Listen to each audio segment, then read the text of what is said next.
Hey guys, XNGA Alpha here, or Alex, and today I'm going to be discussing my thoughts on what was shown of Assassin's Creed Unity at E3 this year. A couple of days ago. I'm mostly going to be going off the trailers that have been released on YouTube and that, because they're just the same as what was at the conferences themselves, so there's not much difference. So let's just jump right in. For the graphics, I think the game looks a lot very impressive and a lot better than not a lot better than Black Flag, but there's a clear step up from it. And I think a reason for this is the fact that they've let go of the past gen. I don't know if they are going to be doing any past gen games, but right now Unity is just coming out on the Xbox One, PS4 and PC, I believe.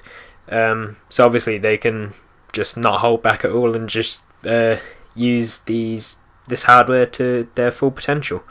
The colour that you see in Paris, which is the setting, reminds me a lot of Boston and New York from Assassin's Creed 3, in that it seems quite dull with a lot of brown, but that's just a general thing. But I think that's okay for this game, because it helps to reinforce the revolution scenario, which is a trait that this game shares with Assassin's Creed 3. In that you had the American Revolution with Assassin's Creed 3, and now you've got the French Revolution in Unity.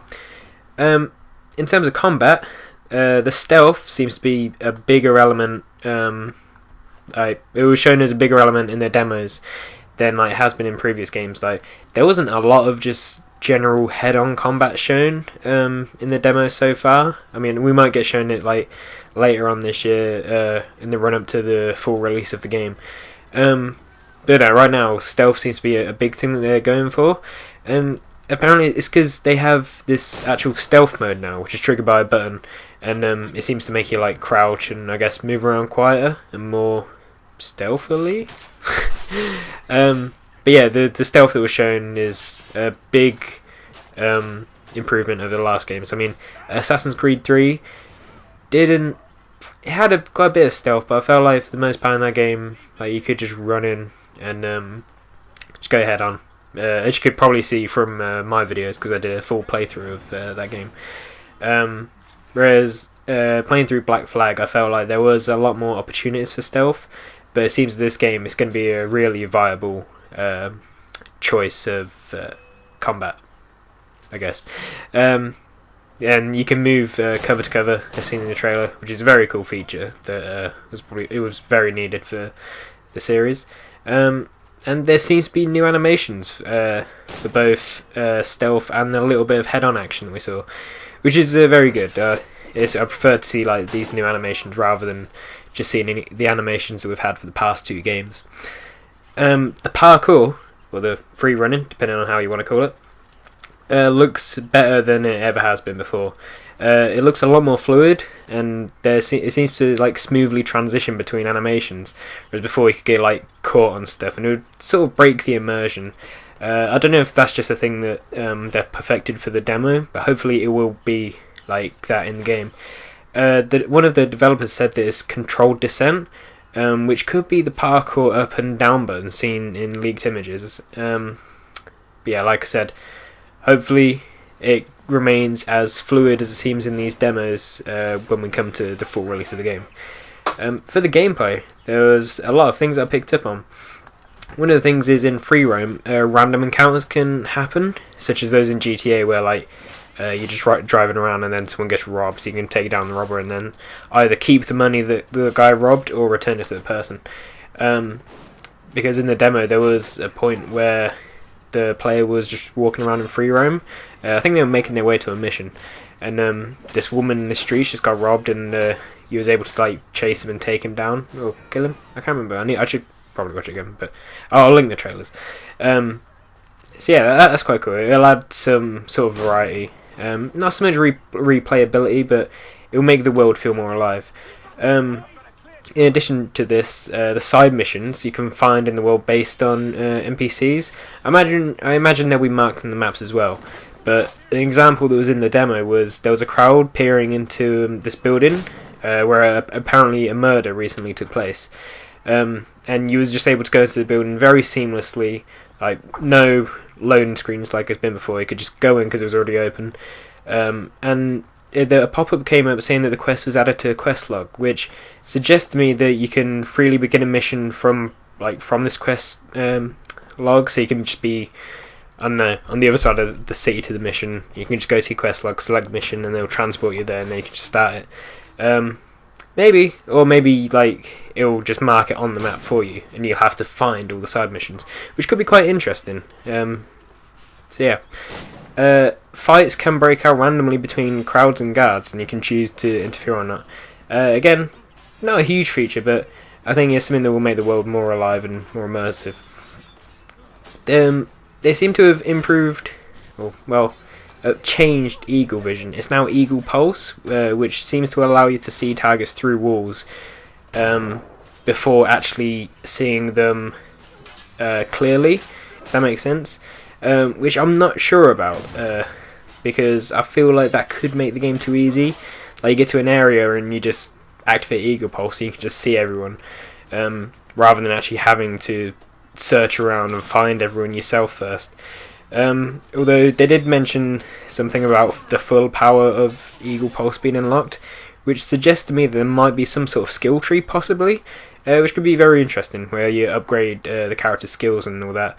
Or of course it could just be through just playing the game, and as you get better as an assassin through the story, then you're able to harness the Eagle Pulse better. There's a high ground feature, which shows off mission markers and gameplay opportunities while you're on a rooftop. Again, not a big feature, but it's pretty cool. You could just run along the rooftop, and it'll sort of remove the need for a waypoint. So that's quite cool. The character is known as Arno Dorian, and is I think in one of the trailers it says he's mixed French and Austrian heritage, which is quite interesting. And it also allegedly says that he's stealthier, deadlier, and more ruthless than any before him, which suggests to me that he could be a good mix of all of the previous assassins. But right now, obviously, it's only words on a trailer and a screen, so we won't really know until the game is released. But he's definitely an interesting looking character, and his outfit, I think there's been a lot of people not happy with his outfit, but it seems more normal and seems like it would be more realistic to be able to blend in. So, I mean, I'm quite happy. I'm going to look forward to playing as him.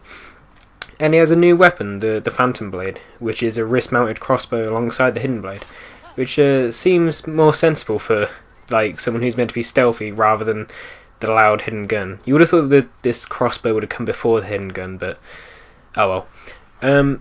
Now, one of the big things that has got a lot of people talking is the co-op, and apparently it's just gameplay. It's not a game mode. So I think it's possible that people can just join you and just help you. It's up to 4 players, and I think it will add an interesting element of coordination. I've played through Ghost Recon Future Soldier with my friends, and I was saying to one of them that the sync shot that you can do on there would be quite interesting to see something like that on Unity, where perhaps you all get into position and then you all press X at the same time, and just you'll take down 4 guards all at once, which would be quite cool. And hopefully there'll be, in addition to that, there'll be some sort of synchronized attacks maybe, such as a 2-on-1 animation, so say you and your friend who's also an assassin both taking down one of the bigger guards together, which that could be quite cool. Apparently there'll also be free roam possible in the co-op, which I've been waiting for since the first game. Since then I've said it'd be so cool to just be able to roam around the city with your friends. And leading on from that, it'd be cool just to start big brawls in the street with you and 3 others, just having a massive battle against the guards. So that'll be really cool. For the setting, obviously it's the French Revolution in France, and the French Revolution apparently lasted from 1789 to 1799. Clearly it's a nice, much more tight-knit setting than Black Flag. Obviously that was the open seas, and whereas this is going back to the city. It reminds me a lot of just any of Ezio's games, probably closer to Rome, seeing as that again was just one big area. and there wasn't really like loading between, say, Florence and Tuscany and all that in Assassin's Creed 2. So I think with the new parkour system and the architecture that seems similar to those games, it should be a really cool place to like run around in. And with the Revolution scenario, I guess it adds another dimension. Like I've said before, with the new gameplay, and that it will allow the city to feel more alive with the NPCs doing like the random encounters and that. So that should be cool. In terms of my personal hopes, I'm hoping that the game that has been shown in these demos is what the game will actually be. Ubisoft apparently put a lot of work into making the E3 demo look good, so hopefully that same love and care will be put into the main game. And also, I'd like to see Connor make a reappearance from Assassin's Creed 3. It's a similar time period. It's like 20 years or so after the end of Assassin's Creed 3, so, why not? And he had quite good relations with the French character Lafayette in Assassin's Creed 3, as well as the other guy. I can't remember his name, but he became an assassin for you. So, he could have possibly came back to France with Lafayette and helped in this revolution. In conclusion, so far I am very impressed and hyped up by the game, because Assassin's Creed is my favourite game series, and right now it looks right at home. Especially, I am looking forward to the new parkour system, the stealth system, and the new co-op gameplay. So that should be really cool. If you haven't seen the trailers yet, I will link the 3 or 4 main ones. There's the solo gameplay, the co-op gameplay, a character trailer, and also the cinematic trailer, which as always is looking awesome. So yeah, that's about it. I'll probably talk about Battlefield Hardline and Advanced Warfare in the next couple of days possibly. So look forward to those. I don't know why I said that. So goodbye for now guys, and I will speak to you later. See ya.